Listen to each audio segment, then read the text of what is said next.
So let me explain something about repackaging and resigning. So it's needed after making some changes to the Android manifest or bytecode. So in order to be able to modify any file that's packaged in the app, we first need to unpack the APK. So this time, let's use the APK tool to unpack the APK file. So first, change directory to desktop. You can simply call the APK tool with just the D argument. So it decoded the files in a folder. And let's have a look at the files. So we'll check the Android manifest file. Okay, so it's decoded. We'll open the Smalley folder. And here is where the decompiled source codes live. And Smalley is basically an assembler and disassembler for the DEX format used by Dalvik, or Android runtime for that matter. Smalley files are created by decompiling the DEX files, which are the executables.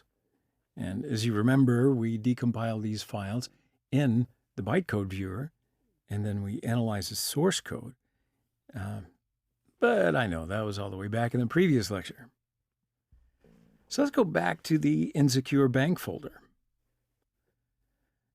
So after making a change to a file, we then need to repack the APK. So for this, we can again use the APK tool, this time specifying the build or B argument.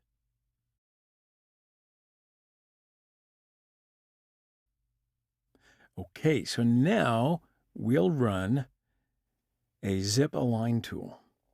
So zip align is an archive alignment tool that provides important optimization to Android application files or APK files. 4 numbers define the byte alignment boundaries. This must always be 4, which provides 32-bit alignment, or else it basically does nothing. So then we'll add the existing APK file.